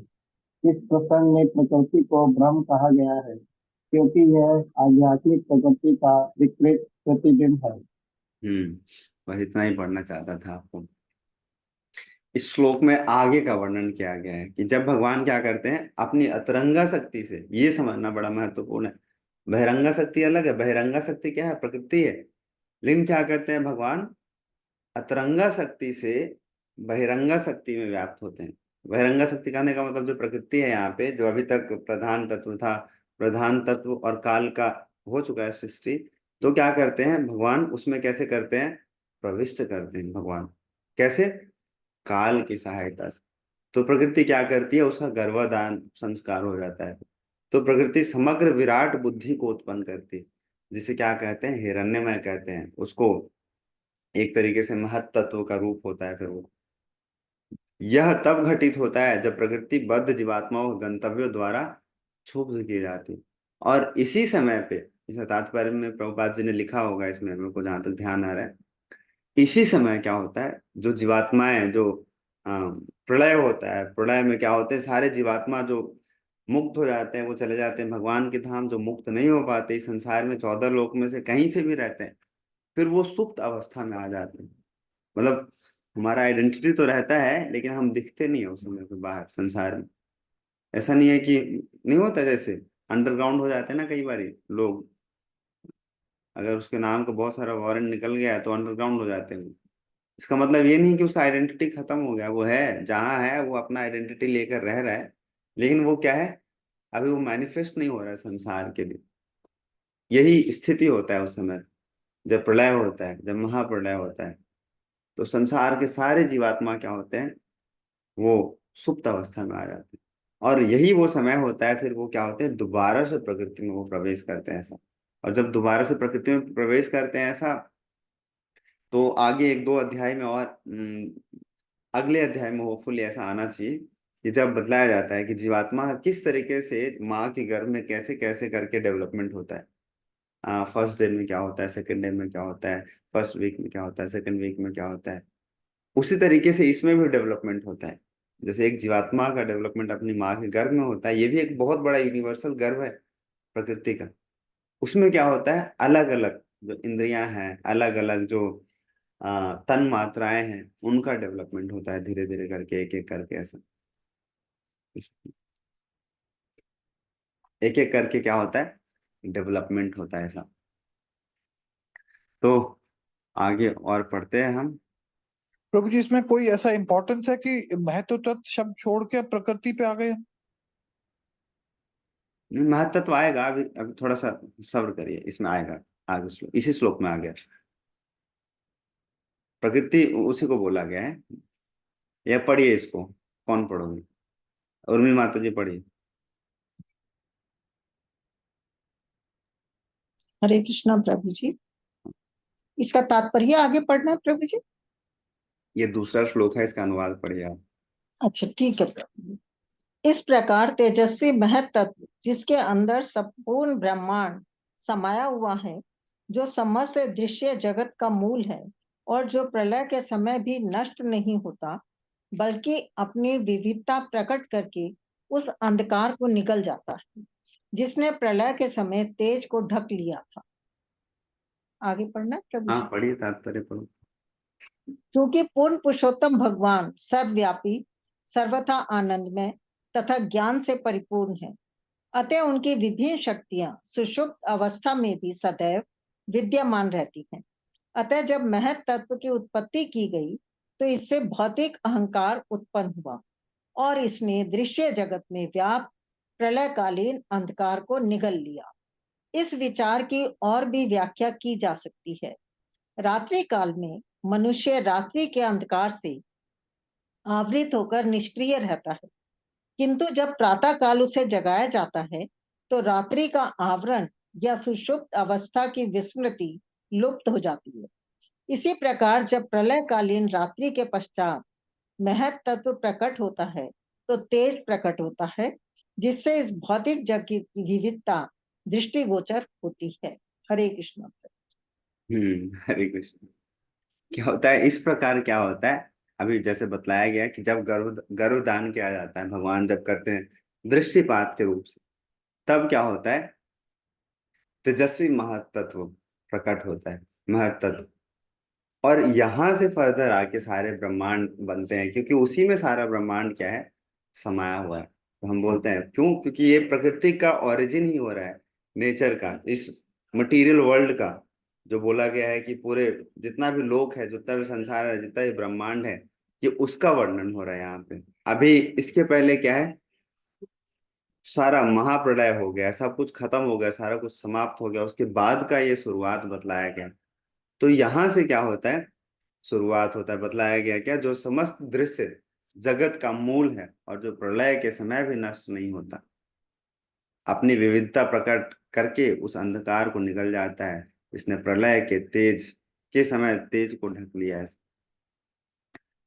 तो यहां से फिर क्या होता है, इसके आगे से फिर गुण निकलते हैं। जैसे बोला गया ना कि यहाँ पे क्या है, आ, गुण निकलते हैं, जो अहंकार आता है, गुण आता है, और वो गुण, अहंकार में जो गुण होते हैं, वहां से सबसे पहले क्या होता है, प्रकृति के 3 गुण बनते हैं उसमें से। उसका नाम है क्या, सतोगुण, रजोगुण और तमोगुण। ये तीनों के तीनों गुण पिछली क्लास में या कहीं किसी क्लास में तो चर्चा किया था कुछ दिन पहले ऐसा, कि यही तीनों गुण क्या होते हैं, हमारे लिए जंजीर होते हैं जो हमको बांध करके रखते हैं इस संसार में। तमोगुण हो, रजोगुण हो, इवन सतोगुण। ऐसा नहीं सोचना चाहिए कि सतोजन गुण तो बहुत अच्छा है, नहीं प्रभु जी, वो तो लोहा का चैन है, वो तो एक एल्युमिनियम वाला है। सतोगुण तो चलो सोना वाला चेन है, तो सोना वाला चेन में आप बंध के रहिए फिर। हाँ, है तीनों क्या, जंजीर, ये तीनों संसार में बांधने के लिए। ये अच्छा है कि जंग लगा हुआ वाला लोहा के चेन से बंधे थे, तो उससे अच्छा है कि सोना वाला चेन से बंध गया। थोड़ी देर के लिए अच्छा लगेगा आपको, लेकिन जब आपको ये भी रियलाइज हो जाएगा कि भाई ये भी चेन ही है, तो फिर आपका मन करेगा क्या, कि इससे छुटकारा प्राप्त करना है। और यही ग्रेजुअल प्रोसेस कि क्या, किस तरीके से हमको अहंकार से बाहर निकलना है। अहंकार से बाहर निकलना है, ये गुण है, गुण के प्रभाव से कैसे धीरे धीरे करके हमको बाहर निकलना है। तो वही ये 3 गुण के बारे में इसमें आएगा, अभी वर्णन आगे शायद पढ़ाते हैं, आपको पढ़ते हैं। यत्तत्तु सत्गुणं स्वच्छं शान्तं भगवान् पदं भगवान् भगवतः पदं यत् आहु वासुदेवाख्यं चित्तं तत्महत्वात्मकं। सतोगुण जो भगवान के ज्ञान का स्वच्छ सौम्य अवस्था है, और जो सामान्यतः वासुदेव या चेतना कहलाता है, महत्त्व में प्रकट होता है। यहां से क्या हुआ, सबसे पहले सतोगुण आया। इसलिए देखो ये बहुत महत्वपूर्ण है इस बात को समझना। देखो एक जो मूर्ख व्यक्ति होता है ना, जो एक तमोगुणी है, एक रजोगुणी है, जो रजोगुण के जंजीर में बंधा हुआ है, उसको अगर रियलाइज हो जाता है ना, तो वो बहुत आसानी से बाहर निकल जाता है। लेकिन जो सतोगुण में बंधा होता है ना, उसको निकालना बहुत मुश्किल है। क्यों? क्योंकि उसको कहीं ना कहीं अपना अहंकार रहता है पहले से, कि मैं तो सुबह उठता हूँ, मैं तो भोग लगाती हूँ, मैं तो पूजा करती हूँ, मैं तो वो करती हूँ। उसको वहां से निकालना बाहर, जो शराब पीता है उसको ये गलत बताना बड़ा अच्छा है, बड़ा आसान है कि बता दोगे कि तुम तमोगुणी। लेकिन सतोगुण क्यों? क्योंकि सबसे पहले सबसे सटल एलिमेंट है सतोगुण। सतोगुण से बाहर निकालना, इसीलिए बहुत सारे लोग ना आगे भक्ति में इसीलिए नहीं बढ़ पाते क्योंकि वो सतोगुण में, वो पहले से अपना भक्ति कुछ चल रहा है उनका, सुबह उठते हैं ऐसा, अपना पूजा पाठ करते हैं, लेकिन उनको मतलब नहीं है प्रवचन सुनने से, ऐसा नहीं बढ़ पाते ऐसा आगे भक्ति में। वो क्या है, सतोगुण का जंजीर है, उससे भी बाहर निकलना चाहिए। हमारे जीवन का यही उद्देश्य होना चाहिए, क्या? कि स्मर्तव्यम सततम विष्णु, कैसे हमेशा सततम कीर्तयन्तो माम, भगवान को कैसे, हम भगवान को हमेशा कैसे स्मरण कर सकते हैं, कैसे याद कर सकते हैं, यही हमारे जीवन का उद्देश्य होना चाहिए। भक्ति रसामृत सिंधु हम लोग कल पढ़ रहे थे, उसमें यही वर्णन आया था। अगर बाकी सब कुछ करते हैं, अगर ये नहीं होता है, सब बेकार है, सब कुछ बेकार है। इसलिए हम लोग ये नवदा भक्ति जो विधि है उसका हम लोग पालन करते हैं, ऐसा कि हमारा जो स्तर है, स्थिति है, परिस्थिति हमारा उसके लिए यही फेवरेबल है हमारे लिए, क्या कि छोटे मोटे कुछ नियम कानून पालन करके ऐसा धीरे धीरे करके हम आगे बढ़ेंगे, तब हम भाव भक्ति के स्तर पे आएंगे। फिर भाव भक्ति अगर अच्छे से करेंगे हम, तो फिर हम प्रेम भक्ति पे आएंगे, जो हमारे जीवन का क्या है, क्या है, परम उद्देश्य है। अगर उसको हम लोग सुबह सुबह रोज पढ़ते हैं ऐसे नाम अपराध के बाद, जो क्या है, जो कि जीवन का परम उद्देश्य है, और अगर आप चाहते हो उसको शीघ्र अतिशीघ्र प्राप्त करना, तो इसका पालन करना होगा हम लोगों को। तो यही यहाँ पे सबसे पहले क्या आया है, सतोगुण, जो भगवान के ज्ञान का स्वच्छ सौम्य अवस्था है, जो सामान्यता वासुदेव या चेतना कहलाता है, महत्व में प्रकट होता है, सबसे पहले प्रकट होता है। इसके आगे, अब आगे इसके बाद में आएगा क्या, एक एक करके, और समय बचा है हमारे पास, थोड़ा सा समय और है, थोड़ा पढ़ लेते हैं। हम्म स्वच्छतम् अविकारित्वं शान्तत्वम् इति चेतसा वृत्तिभिलक्षणं प्रोक्तम यथायापां प्रकृति परा। महत्त्व के प्रकट होने के बाद ये वृत्तियां एक साथ प्रकट होती हैं। जिस प्रकार जल पृथ्वी के संसर्ग में आने के पूर्व अपनी स्वाभाविक अवस्था में स्वच्छ, मीठा तथा शांत रहता है, उसी तरह विशुद्ध चेतना के विशिष्ट लक्षण शांत्व, स्वच्छत्व तथा आविकारित्व है। ये बड़ा अच्छा श्लोक है, इसका तात्पर्य हम लोग पढ़ेंगे, ऐसा पढ़ेंगे। ज्योति माता जी पढ़िए, इसको जोर से पढ़िए। हरे कृष्णा प्रभु जी। हाँ। प्रारंभ में शुद्ध चेतना या कृष्ण चेतना की अवस्था रहती है। सृष्टि के तुरंत बाद चेतना कलुषित नहीं होती, किंतु मनुष्य भौतिक रूप से जितना कलमशग्रस्त होता जाता है, उसकी चेतना उतनी ही मलिन होती जाती है। शुद्ध चेतना होने पर भगवान की किंचित झलक भी दिख जाती है। जिस प्रकार स्वच्छ शांत अशुद्धियों से रहित जल में हर वस्तु साफ साफ दिखती है, उसी तरह शुद्ध चेतना या कृष्ण चेतना में वस्तुएं अपने वास्तविक रूप में दिखती है। मनुष्य भगवान की झलक देख सकता है और अपने अस्तित्व को भी देख सकता है। बस इतना ही पढ़ाना था। हरे कृष्ण प्रभु। ये इस श्लोक को हम समझ सकते हैं, बहुत अच्छे से ऐसे समझ सकते हैं। ये बिगिनिंग में जैसे ही क्या होता है, ये इसका प्रकृति होता है ना, जब इसका रचना होता है, तो क्या होता है, स्टार्टिंग में शुद्ध होता है। धीरे धीरे जैसे ही प्रकृति के संसर्ग में आता है, जैसे हम लोग बोलते हैं ना, आप लोग सब बोलते हैं गृहस्थ, कि बच्चे क्या होते हैं, भगवान के रूप होते हैं, बोलते हैं हम लोग। क्यों? क्योंकि अभी प्रकृति के संसर्ग में ज्यादा भी वो आया नहीं है अभी बच्चा। जितना छोटा है उतना शुद्ध है, उतना प्योर है अभी। जैसे जैसे बड़ा होता जाता है, जैसे जैसे बड़ा होता जाता है, उसको समझ में आने लगता है कि संसार में देखो, बहुत छोटा बच्चा होता है ना, वो किसी की गोद में आ जाता है, किसी के पास चला जाता है, बहुत छोटा होता है तो, जब तक उसका बुद्धि बहुत विकसित नहीं हुआ है। लेकिन जैसे ही थोड़ा सा वो बड़ा हो जाता है ना, तो माँ की गोद ढूंढता है वो। आप कभी नोट करिएगा, बहुत ज्यादा छोटा बच्चा है, वो किसी गोद में भी चला जाता है, जब 1 महीने का है, 2 महीने का, उसको बुद्धि है नहीं, अभी ज्यादा पहचानता नहीं अभी माँ कौन है, पिताजी कौन है, हमारे चाचा कौन है, ताऊ कौन है, नहीं पहचानता। लेकिन जैसे उसको बुद्धि हुआ इस संसार का कि ये मेरी मम्मी, ये मेरे पापा, ये मेरे ताऊ, तो उन्हीं की गोद में जाके चुप होगा। देखा है आप लोगों को, नोटिस किया कभी ऐसे? क्यों? क्योंकि पहले वो शुद्ध था, मतलब उसको नहीं पता, मतलब शुद्ध कहने का मतलब उसको ज्ञान नहीं था संसार का, अभी अभी वो सांसारिक नहीं हुआ था अभी तक वो ज्यादा शुद्ध था। और कुछ बच्चों को ना भगवान देते भी हैं दर्शन ऐसे, बहुत जब छोटा होता है बहुत, तो देते हैं भगवान उसको दर्शन। बाकी ऐसा बतलाया गया है, आगे बतलाया जाएगा, भगवान कपिल अपनी माँ देवहूति को बतलाएंगे ऐसा कि जब माँ के गर्भ में होता है ना, तो बहुत सारे जीवात्माओं को भगवान क्या करते हैं, दर्शन देते हैं अंदर और स्मरण देते हैं ऐसे। कुछ लोगों को, कुछ जो विशेष जीवात्मा होते हैं उनको पिछले गत 100 वर्षों का जन्म का स्मरण दिलाते हैं भगवान, कि 100 वर्ष में कभी छिपकली बने थे, कभी चूहा बने थे, कभी बिल्ली बने थे, कभी कुत्ता बने थे, कभी सुअर बने थे। लेकिन भगवान देखो, हर बार क्या किया, हर बार आपसे प्रॉमिस किया, हर बार आपसे आपको प्रॉमिस ब्रेक किया, वादा किया लेकिन निभाया नहीं कभी, हर बार। तो उसको जब इतना स्मरण आता है कि देखो हम तो भाई 100 जन्म से ऐसे ही करते आ रहे हैं, आपसे बताओ। तो इस बार भगवान क्या करूंगा ना मैं, आएगा आगे के प्रार्थना में आएगा ऐसा, जीवात्मा कैसे प्रार्थना करता है माँ के घर में कि इस बार भगवान मैं आप ही का भक्ति करूंगा, बस आपके अलावा कुछ करूंगा ही नहीं इस बार। तो भगवान उसको स्मरण दिलाते हैं ऐसे। वैसे ही कुछ जो जीवात्मा होता है वो जब संसार में आ भी जाता है ना, तो जब तक अभी प्रकृति गुणों के संपर्क में बहुत ज्यादा नहीं आया है, तो उसको दे देते हैं भगवान, कई बार दर्शन देते हैं ऐसे, बहुत जो शुद्ध आत्मा होता है ऐसे।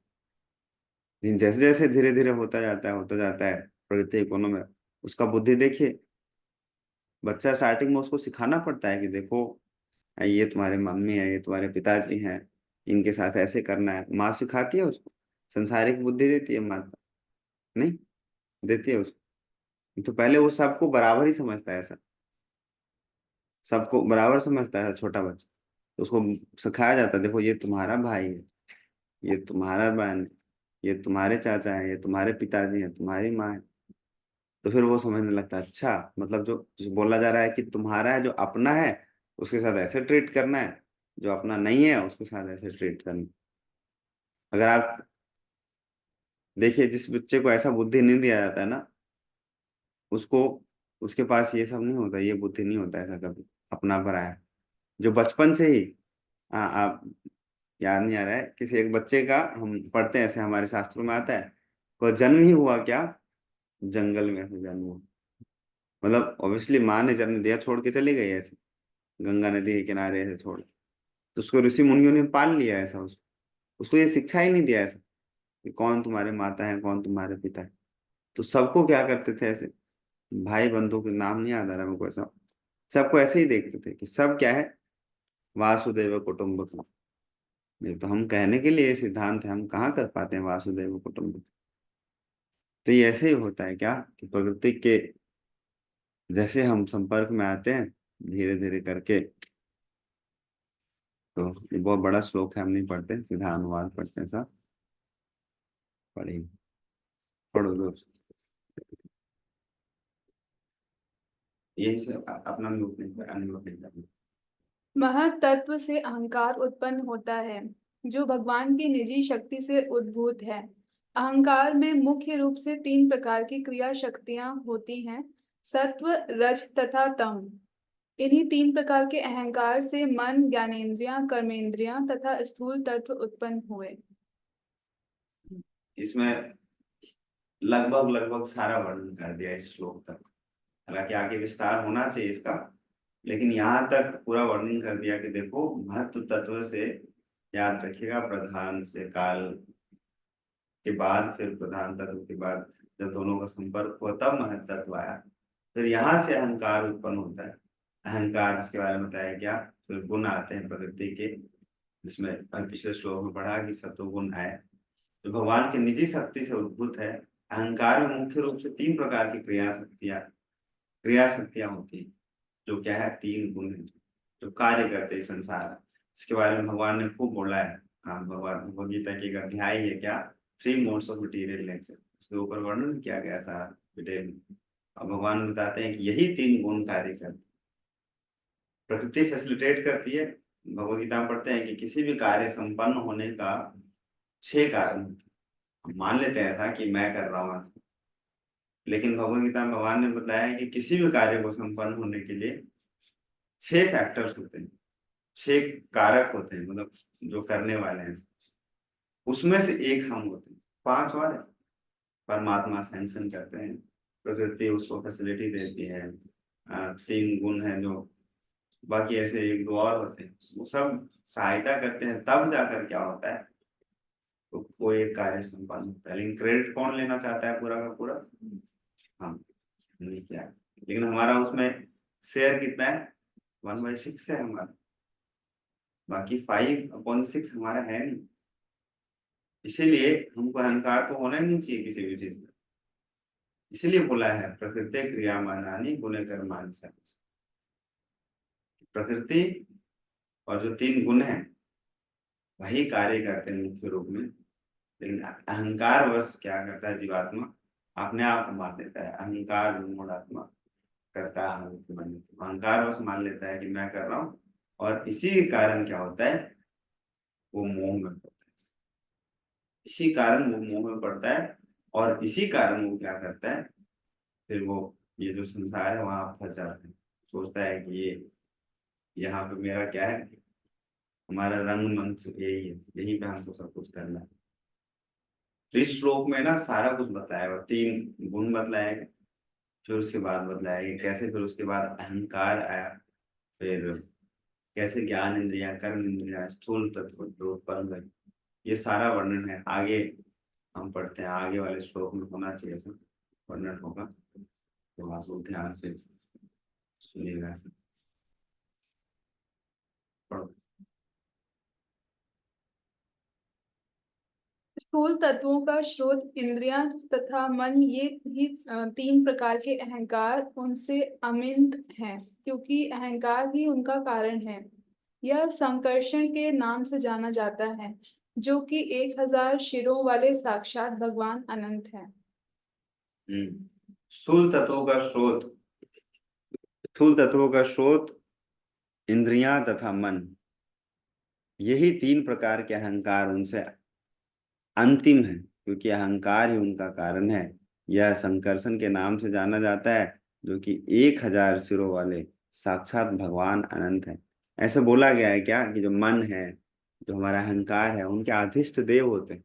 और लिस्ट था मेरे पास, याद नहीं आ रहा है लिस्ट कहाँ है, लेकिन इस श्लोक में ऐसा बतलाया गया है क्या कि जो अहंकार के अधिष्ट देव है वो कौन है? अनंत, इसमें बतलाया गया। मन के अधिष्ट देव होते हैं, अनिरुद्ध होते हैं। फिर हमारी एक एक जो ज्ञान इंद्रियां हैं, जन इंद्रियां हैं, सबके क्या होते हैं? अधिष्ट देव होते हैं। किसी के सोम हैं, किसी के बुध हैं, किसी के इंद्र हैं, किसी के वरुण हैं, किसी के सूर्य हैं, किसी के चंद्र हैं। एक एक जो हमारे इंद्रियां हैं, हाथ के, पाँव के, मन के, बुद्धि के, सब के अधिष्ट देव होते हैं, जो कि क्या करते हैं? कंट्रोल करते हैं। नहीं, हम लोगों को लगता है ऐसा, देखो हाथ ऐसे उठाया तो किसने उठाया? किसने उठाया? मैं उठा रहा हूँ हाथ ऐसे। हाँ, चल लेते हैं तो किस क्या सोचते हैं कि मैं चल रहा हूँ, लेकिन हम इच्छा करते हैं बस, हम मन से सोचते हैं कि हाथ उठाना है। हम कोई व्यक्ति नहीं भी उठा पाता है, इसको हम बोलते हैं क्या कि बीमार हो गया, उसका ना पैरालिसिस हो गया। तो उसका क्या है ना, सॉफ्टवेयर उसका गड़बड़ हो गया, उसका हार्डवेयर तो ठीक है, ऊपर से ठीक रहता है दिखने में, लेकिन जो उसके अधिष्ट देव हैं वो क्या करते हैं? उसको आज्ञा नहीं देते हैं उठाने के लिए। हम लोगों को लगता है ऐसा कि वो उठा रहा है लेकिन ऐसा होता नहीं। यही मतलब भागवतम में तो यही बताया, यही समझ आता है इन सब चीजों को पढ़ के। इसलिए बोलते हैं ना कि जो जिस चीज के जो कंट्रोलर हैं, जो जिस अधिष्ट देव हैं, उनको क्या करना है? उनको पूजन करते हैं। हम देखा होगा आप लोगों ने, जो वैष्णव होते हैं वो क्या करते हैं? 12 तिलक लगाते हैं, देखा है? ओम केशवाय नमः, ओम नारायण नमः, माधवाय नमः, नारायण नमः, वामनाय नमः, श्रीधराय नमः, ऋषिकेशाय नमः। लगाते हैं ऐसे, वैष्णवाय नमः, मधुसूदनाय नमः, त्रिविक्रमाय नमः, लगाते हैं हम लोग। क्या 12 की। देखो यहाँ के देवता कौन है? केशव। यहाँ के देवता कौन है? नारायण। यहाँ के माधव है, यहाँ के गोविंद है। तो उन क्या करें? वो रक्षा करें, उन अंगों का क्या करें? रक्षा करें। ये भी एक सिद्धांत होता है जो हम 12 तिलक ऐसे लगाते हैं, इसलिए लगाया जाता है, पढ़ाया गया था आप लोगों को ना वैष्णव एटिकेट में। अगर नहीं लगाएंगे तो रक्षा नहीं होता है उन अंगों का, इसलिए लगाना चाहिए हम लोगों को 12 तिलक। आप लोग ढूंढेंगे, पढ़ेंगे तो आपको मिल जाएगा कि 12 तिलक कैसे लगाते हैं। एक ही नहीं लगाते अभी 12 क्या लगाएंगे? क्लास में सब ऐसे ही मुंह उठा के बैठ लेते हैं। कुछ भक्त तो मेरे को लगता है इस डर से भी नहीं लगाते हूँ, एक वीडियो ऑन नहीं करता हूँ, मुझे तिलक तो हम लगाया नहीं। नहीं ठीक है, किसी किसी घर में ना, नहीं रहता है अनुमति, लेकिन जिसके घर में कोई बोलने वाला नहीं है, हाँ, तो उसको तो लगाना चाहिए। अपना अपना तिलक लगा के बैठना चाहिए घर पे, अच्छे से बैठ के बढ़िया से क्लास करना चाहिए, ऐसे भक्त जैसा बैठ के। ऐसे मलेच्छ जैसा नहीं बैठना चाहिए कि मलेच्छ बन के ऐसे आ गए ऐसे बैठे। कई बार भक्त ऑन पर्पस कहते हैं ऐसे, उस समय स्थिति होता है तो वो चलेगा। लेकिन जब ऐसा स्थिति नहीं है भाई, जब घर में जब आप ही घर के माई बाप हैं सब, आपको कोई बोलने वाला ही नहीं है, तो लगाना चाहिए। आप अंडर कवर एजेंट तो हो नहीं आप। कई बार भक्तों को अंडर कवर एजेंट बनना पड़ता है ऐसे, कि उनको जानबूझ के कर्मी बन के रहना पड़ता है, बिना तिलक लगाए, बिना सिखा रख के, बिना धोती कुर्ता पहन के। लेकिन वो भी मिशन पे होते हैं, उनका उद्देश्य होता है। ऐसा तो है नहीं। अगर है ऐसा घर घुर में तब ठीक है, नहीं तो फिर तो करना चाहिए सबको, जो जिनका कोई दिक्कत नहीं है। आलस से तो ऐसा नहीं होना चाहिए, आलस का हम नहीं लगाते घर में तिलक, क्या लगाएंगे? सब वर्क फ्रॉम होम है, क्लास फ्रॉम होम है, सब जैसा मन करेगा हम करेंगे तो रक्षा नहीं होगा आपके अंगों की, जैसा भगवान ने बतलाया ऐसा। तो थोड़ा सा और पढ़ लेते हैं, एक दो श्लोक।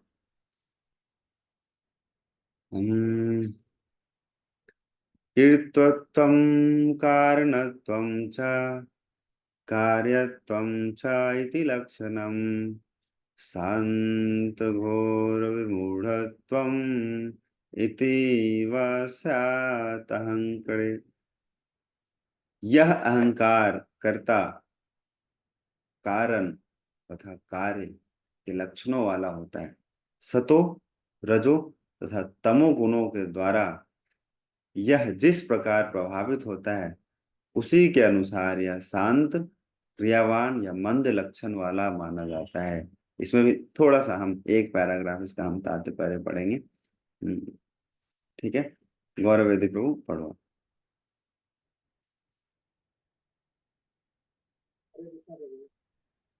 जोर से पढ़ेगा। अहंकार भौतिक व्यापारों आवाज नहीं आ रहा है आपका, आप आवाज ठीक कर लो तब तक। आप पढ़िए, रश्मि माता जी आप पढ़िए। अहंकार भौतिक व्यापारों के अधिष्ठा देवताओं के रूपांतरित हो जाता है। करण के रूप में अहंकार विभिन्न इंद्रियों के रूप में प्रदर्शित होता है और देवताओं तथा इंद्रियों के संयोग से भौतिक वस्तुएं उत्पन्न होती हैं। इस जगत में हम अनेक वस्तुएं उत्पन्न कर रहे हैं, जिसे सभ्यता की उन्नति कहते हैं, किंतु वास्तव में सभ्यता की उन्नति अहंकार का प्रकाशन है। तो थोड़ा सा ऊपर कर दीजिए। अहंकार से ही सारी वस्तुएं सुखोपभोग की सामग्रियों के रूप में उत्पन्न होती हैं। मनुष्य को इन सामग्रियों की कृत्रिम आवश्यकता को कम करना होता है। महान आचार्य नरोत्तम दास ठाकुर ने शोक प्रकट किया है कि जब मनुष्य वासुदेव की शुद्ध चेतना या कृष्ण चेतना से विपथ होता है तो वह भौतिक कर्मों में बंध जाता है। उसके द्वारा प्रयुक्त शब्द इस प्रकार है: सत्संग छाड़ी केनु असते विलासते कारणे लागिले ये कर्म बंध पास। मैं क्षणिक भौतिक संसार का आनंद उठाना चाहता था, इसलिए मैंने शुद्ध चेतना की अवस्था का परित्याग कर दिया। इसलिए प्रभु जी थोड़ा सा ऊपर कर दीजिए। इसलिए मैं कर्म फल के जाल में फंस गया। नरोत्तम दास ठाकुर का बड़ा सुंदर भजन है। वो बोलते हैं क्या कि अहंकार को कैसे दूर करना है, हम कैसे हम फंस जाते हैं इस संसार में, और जब फंस जाते हैं तो भगवान को नहीं मानते, फिर भगवान का नहीं भजन करते ना। बोलते हैं गौरव पाहू न भजिया मैनू, कि भगवान क्या किया, गौरांग महाप्रभु का भजन, चरणों का क्या किया, भजन नहीं किया। और भजन नहीं किया तो क्या हुआ, सब कुछ मिला हुआ जो इतना बड़ा धन था हमारे पास, प्रेम रतन धना, उसको क्या कर दिया, खो दिया ऐसे। और यहाँ पे बोला गया है क्या कि फिर सब कुछ छोड़ के, उनके द्वारा प्रयुक्त इस शब्द क्या है कि सत्संग को छोड़ के, सत्संग छाड़ी कैनु असते विला, ते कारणे लागी लोए कर्म बंध फास। फिर क्या लगता है उसको, व्यक्ति को कर्म बंधन का फांस लग जाता है। वो मानता है कि मैं करता हूँ, जैसे ही मानता है तो कार्य वो करता है, बहुत परिश्रम करता है, लेकिन उसको ये नहीं पता है कि वो कार्य जो कर रहा है उसका उसको रिएक्शन ही मिल रहा है उसको, और वो क्या बनता है, कर्म बंधन बनता जाता है धीरे धीरे।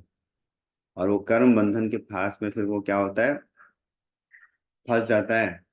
फिर वो सोचता रहता है कैसे कैसे निकल पाएंगे हम इससे बाहर, कैसे निकल पाएंगे। लेकिन उसको पता नहीं है क्या कि उसको करना पड़ेगा, भक्ति जब तक नहीं करेगा ऐसा तब तक कोई उपाय नहीं है, कितना भी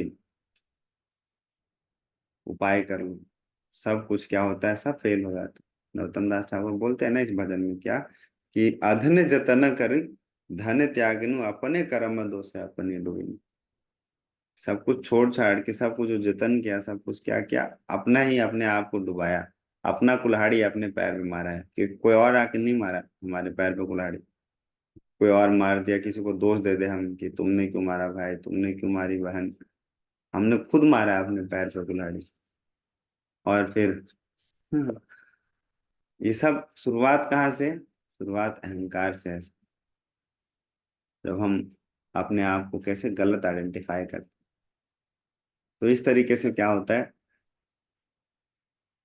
आगे बोलते हैं भगवान कपिल अपनी माँ देवहूति को कि सत्व के अहंकार से दूसरा विकार आता है, इससे मन उत्पन्न होता है, जिसके संकल्पों तथा विकल्पों से इच्छा का उदय होता है।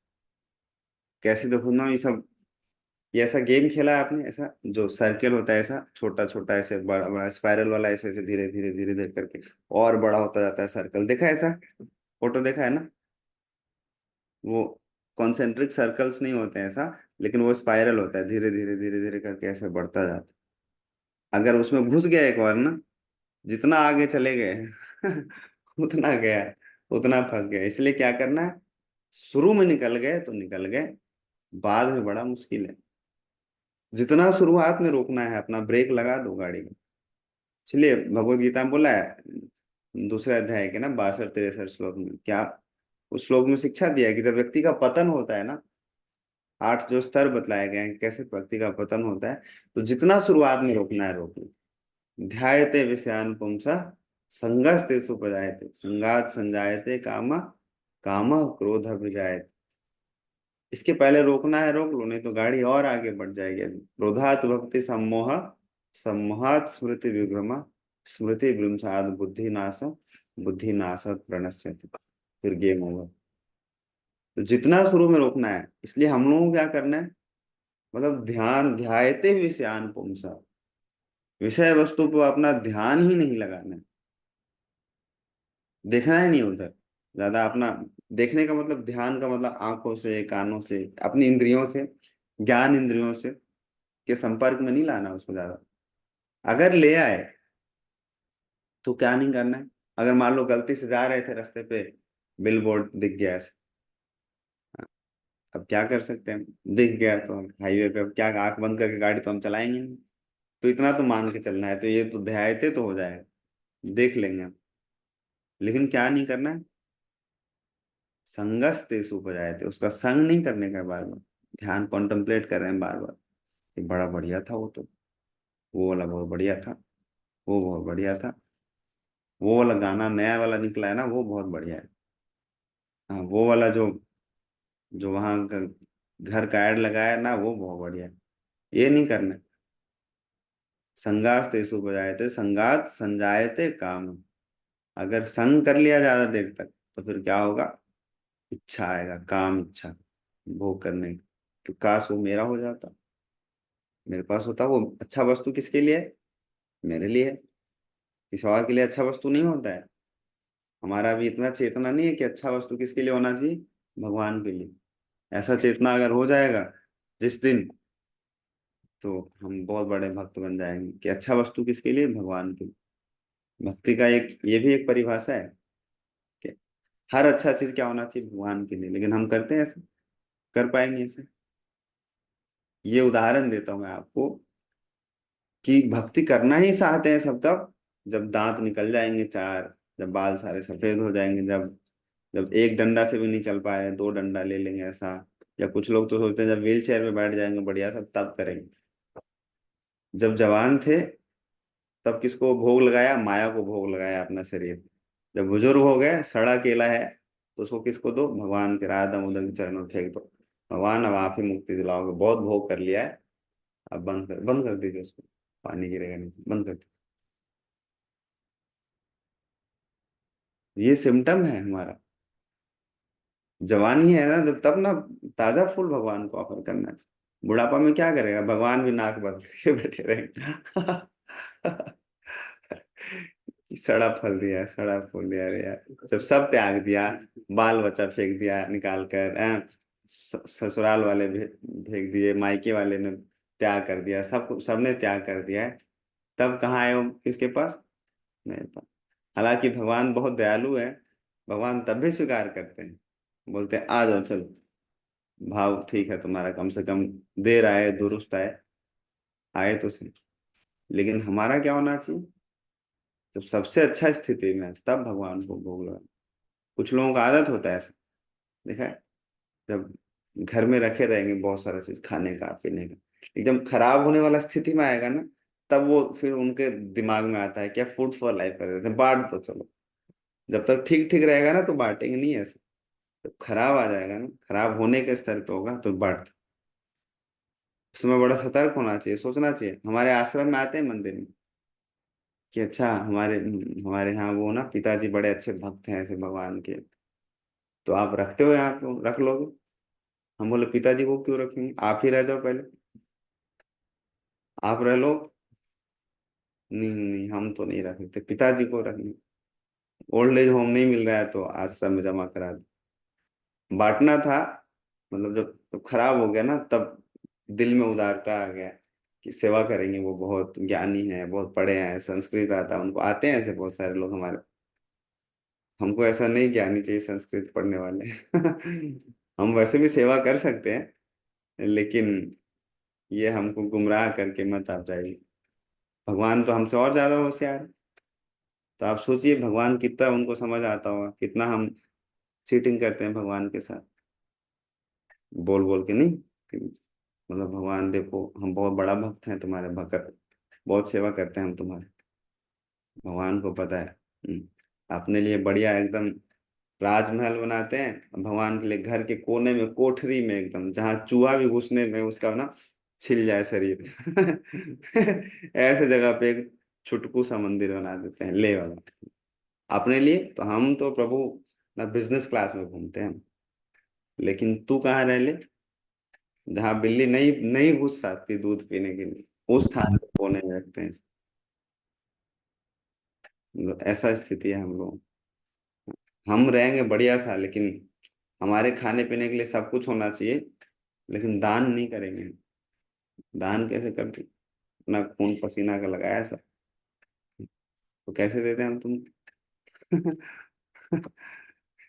ये स्थिति होता है, बतलाया गया है, शास्त्र पढ़ते हैं ना, तो हर जगह ऐसा उदाहरण दिया गया है कि कितना हमारे लिए होना चाहिए, कितना भगवान के लिए होना चाहिए, कितना घर के लिए, कितना परिवार के लिए, कितना देश के लिए, कितना समाज के लिए। चलो कर पाते हैं। कर पाएंगे तो क्या होगा, ज्यादा ज्यादा हमारा लिविंग स्टैंडर्ड कम हो जाएगा थोड़ा सा। लेकिन कितने लोग कम करने के लिए तैयार हैं? एक गाड़ी है फिर भी दूसरी गाड़ी खरीद लेंगे, दूसरा है फिर भी तीसरा खरीद लेंगे, तीन है तो चार खरीद लेंगे, एक घर है तो दो घर कर लेंगे। लेकिन धर्म, देश, समाज, कल्याण, सब भगवान नहीं देख रहे हैं। किससे किससे धोखा दोगे? हम नहीं बोल सकते आपको भाई हम डरेंगे, लेकिन भगवान थोड़ी डरते हैं। भगवान तो सब देख रहे हैं। हमको गोली दे दोगे आप? यार मैं बार बार कहता हूँ, दे तो मेरे को भी नहीं पाओगे। हम भी कम होशियार नहीं है, लेकिन फिर भी हम बोल नहीं पाएंगे। आप बोलेंगे फिर तो फिर, लेकिन भगवान से कहाँ छिप के जा सकते हैं?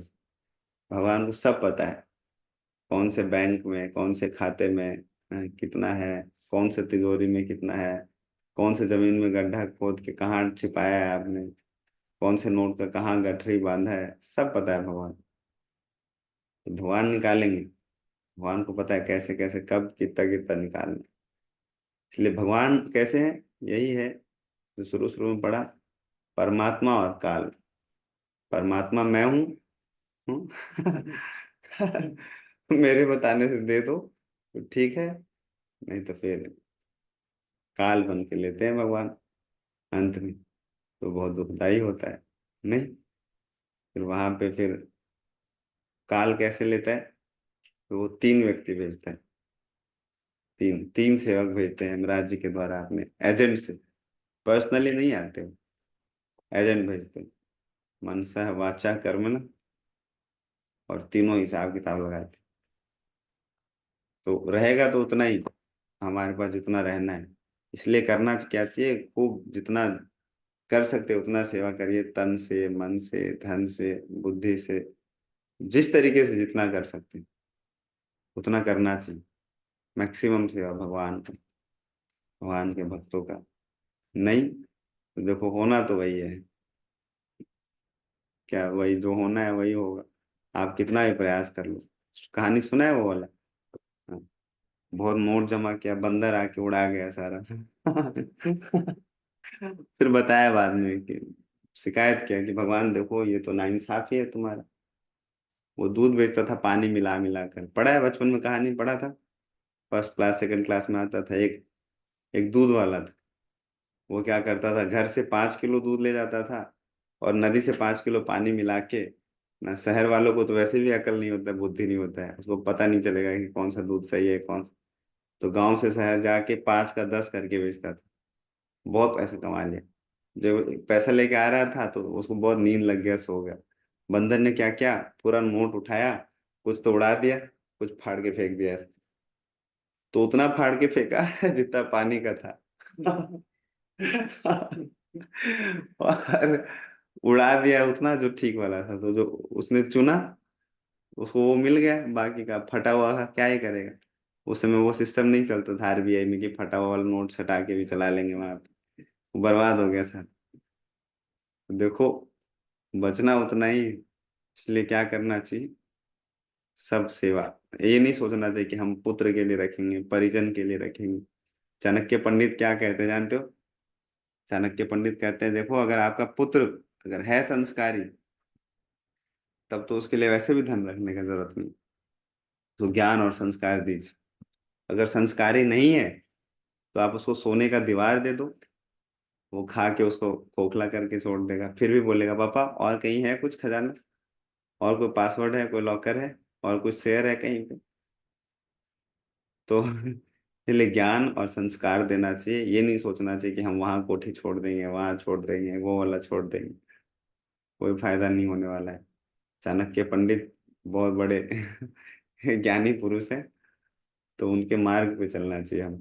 ठीक है, चलिए आज के लिए हम इतना ही रखते हैं, समय हो गया है।